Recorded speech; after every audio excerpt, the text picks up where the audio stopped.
This is a video poem that celebrates the creator of Star Wars. George Lucas recently shared one of his regrets. He told a reporter, "I never got the experience that everyone else got to have. I never got to see Star Wars." Well, George, let me tell you, you missed out. It was really good. That movie was awesome.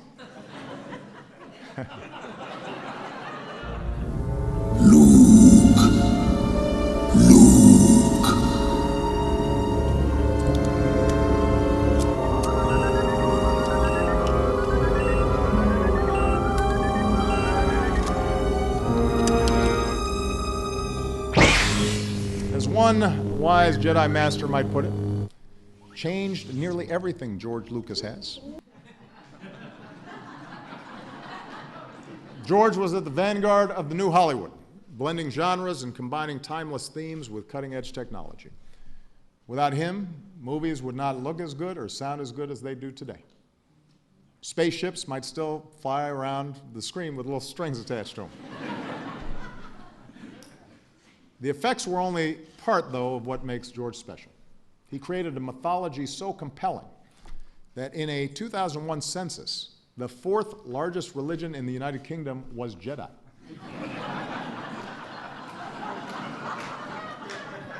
Think about how many children have been raised, at least in part, by George Lucas. Think about how many young people searching for their place in the universe have thought to themselves, if a kid from Tatooine Moisture Farm can go from bullseyeing womps rats in his T-16 to saving the galaxy, then maybe I can be something special too.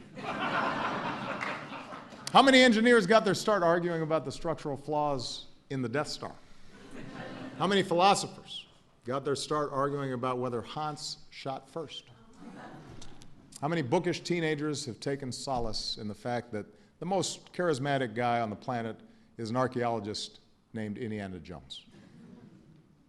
George, I don't know if you've heard, but there might even make a brand new Star Wars movie soon. It's very low-key. It's not getting a lot of promotion, but it's also pretty remarkable that nearly 40 years after the first Star Destroyer crawled across the screen, we are still obsessed with George's vision of a galaxy far, far away. And we'll be raising our children on his stories for a long, long time to come.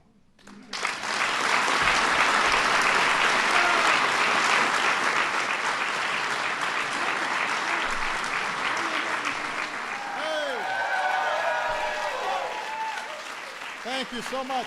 Thank you. Everybody, please have a seat. See, everybody's cheering because I've bought their books, I've seen their movies.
One of the special privileges of this office is getting a chance to honor individuals who played an important role in my life, as well as in the nation's life. And that's what today is all about, celebrating some extraordinary men and women who've used their talents in the arts and the humanities to open up minds and nourish souls and help us understand what it means to be human and what it means to be an American.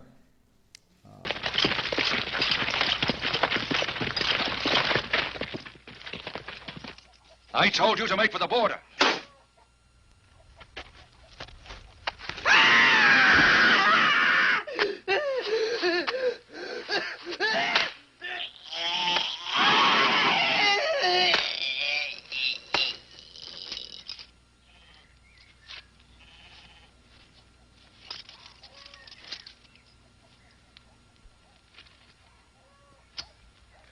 morning, Mr. Greaser.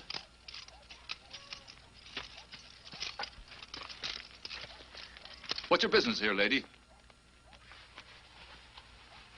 I'm on my way to Jerusalem to be an actor. Excuse me.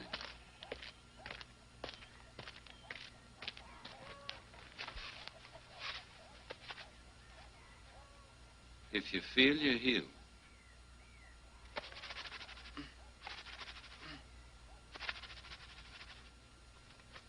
If you feel, you heal.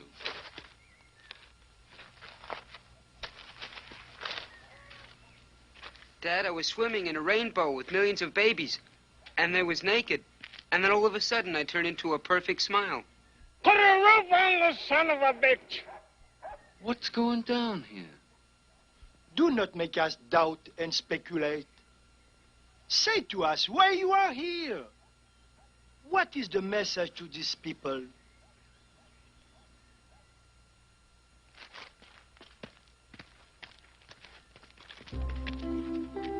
And it was marvelous. You went in there and here was all this equipment. I mean, you couldn't believe how much equipment was there. There was the greatest sound studio, better than any in Hollywood, you know. There were the newest editing machines. And he says, look at all the film I have. He says, film is power. He says, if you have enough film, all you need is a camera then. And I have one of those too. I can do anything I want. And oh, it was just wonderful. It was very heady stuff, you know. And we were willing to, you know, to die at his side.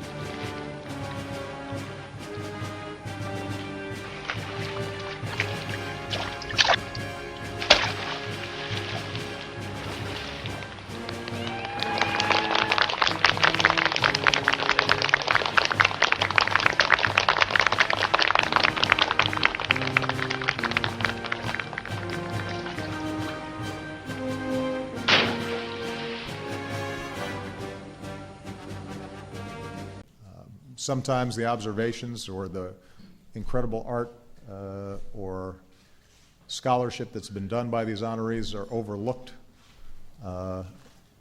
but somewhere they're having an impact. And like Bobby Kennedy talked about, they create ripples of hope, like stones in a lake, and it emanates. And we never know exactly how or who will be touched by it. But it makes a difference, and it's made us better. And the work that we honor today, the lifetime achievement of these artists and these scholars, reminds us that the human imagination is still the most powerful tool that we have as a people. That's why we celebrate their creativity and the fundamental optimism, the notion that if they work that hard, somebody will actually pay attention. And that's why we have to remain committed to the dreamers and the creators and innovators who fuel that progress and help us light the way ahead. Because our children, our grandchildren deserve to grow up in a country where their dreams know no bounds and their ambitions extend as far as their talents and hard work can take them. And it's important that they have examples, people who've carved out a path for them. So I want to thank today's honorees for doing their part to foster that spirit, to enrich our entire nation. Every one of them has helped us see beyond outward appearances and appreciate the significance of what's within. Lieutenant Deering, you will go with Rogers to establish a means of communication with Saturn, if you do get through to that planet.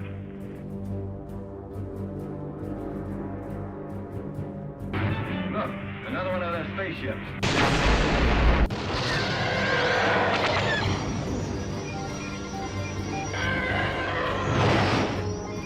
I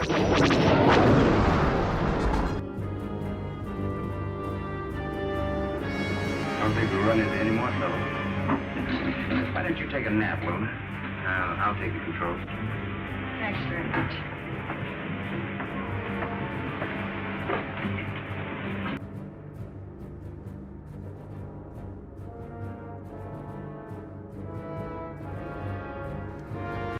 American philosopher Will Durant once wrote that the aim of art is to represent not the outward appearance of things, but their inward significance. And that's an extraordinary skill, to tell the untold stories of history, to reveal the sculpture that's waiting there in a block of stone, to transform written music into song, to make it look like those planes in space are actually flying like they are.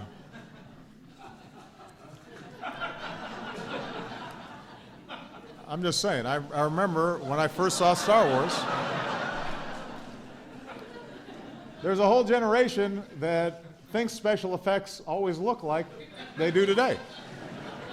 But it used to be you'd see like the string on the little model spaceships. Anyway, I'm being led astray.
To present the award for Outstanding Directorial Achievement, A Director's Dream, a dream of a director with 5 Oscars of his own, here are Ali MacGraw and Francis Coppola.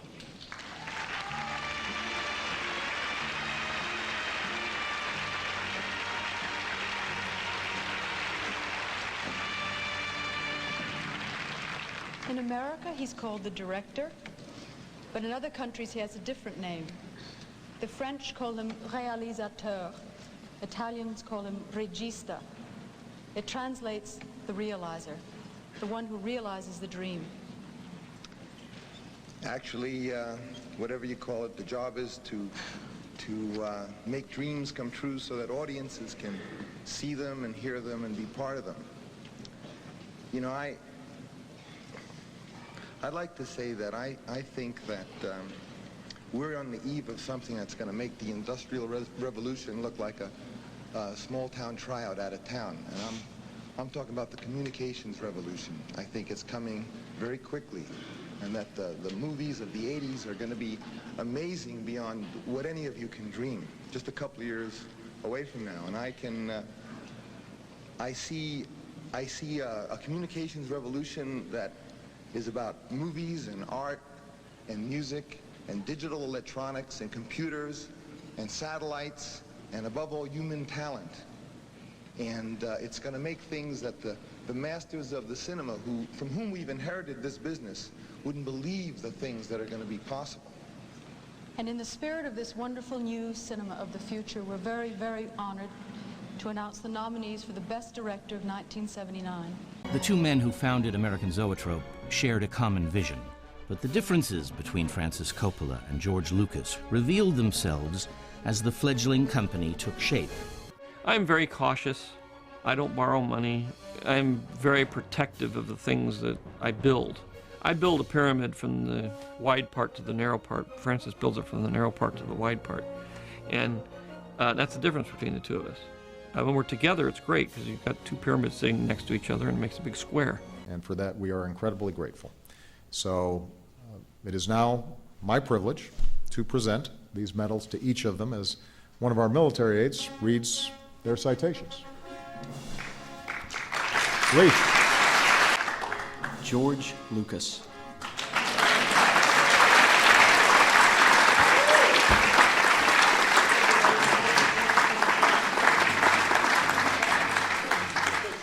For his contributions to American cinema. By combining the art of storytelling with boundless imagination and cutting-edge techniques, Mr. Lucas has transported us to new worlds and created some of the most beloved and iconic films of all time.